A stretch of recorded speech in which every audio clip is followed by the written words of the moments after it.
What's going on, Mountain Mover Tribe? I am super stoked about this opportunity to drop a few nuggets of thoughts and hit some recaps for the DM this week. When Kevin asked me, hey, would you want to do a video for me? I said, of course I would. This could be awesome. So let's hit some DMs. Okay, so Monday, all about your thoughts being captive. I loved at the end where Kevin talked about getting in the fight, because the fight's going to happen whether you're fighting back or not. It was a really good reminder for me to be present in our thoughts and don't let them overwhelm us. It's easy to let that negativity take hold, but as that seeps in, push it out and have a process to deal with it when it happens. It's going to happen. Just know that. Tuesday was focused on productivity and measurement. This is one of my huge passions, particularly at work. But I loved when he said urgency from the beginning is key. I think how you start is how you finish. And so all of our projects here, we try to make a focus on starting strong, default aggressive, and making sure that you're checking in along the way. Wednesday was focused on comfortability and growth. Again, huge passion. I think Kevin was speaking to me this week. But this could be the subject of many conversations. And I love this challenge to reflect where you're comfortable. I like to say having it on cruise control, and then find a way to push yourself out of that a little bit at a time. It doesn't have to be massive changes. Thursday was all about prioritizing, and I love Gary Keller. If you haven't read The One Thing, I'd put it on your list. Put it at the top of your list. It's really, really good. Small changes. Again, another topic that's widely discussed, studied, and often it's very imperfect and inefficient. All I can say, it's very cyclical for me. So just know you're going to have a process. You're going to try to prioritize, and there's going to be days you're not going to get anything done on that list. And that's okay. Just stick to it. Go at it again the next day and stay true. All right. A few random thoughts for you. I always got random thoughts, and I have a terrible time focusing. So I made some notes. So one, be observant, be aware, be where you are. I think it's amazing when I go to Starbucks every day, and most of you know I go inside to Starbucks. I never go through a drive-through because I want to interact with people. I know it's wildly weird, but it's really important to filling up my cup in the morning, figuratively and literally. But I love just standing there, interacting with folks, saying hi to people. There's regulars that you see all the time, and just telling the barista thank you.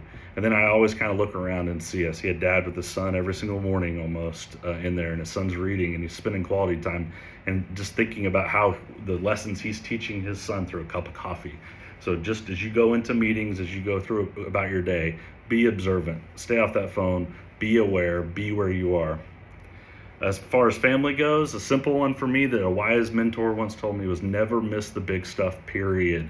My kids know I got a lot of meetings with work, and sometimes I miss stuff at night. I miss a practice here or there, but I do my absolute, put all the effort into never missing a big thing, a graduation, a walk, an award that they're gonna get, or anything. I try so hard to not miss those.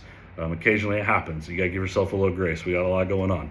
But if you can, always focus on those big things. Nothing is more important than that family, your family unit, period. If you think about someone, call them, text them, email them.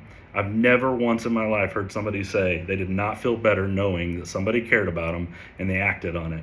So if you think about it, do it. It's quick. A quick text. Hey man, thinking about you. Haven't talked to you in a bit. How's it going? And I know when you're on the receiving end of that, it always makes you feel a little bit better.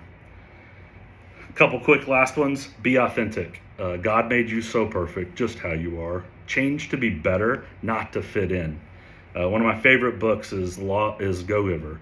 And most of you that might know me know that. But the law of authenticity says the most valuable gift you have to offer is yourself. It's not anybody else. It's not any other changed version of you. It's who you are in God's image. So I recently saw a graphic that really stood out for me. It says controllables as an athlete, but I think it applies to all of us in any walk of life.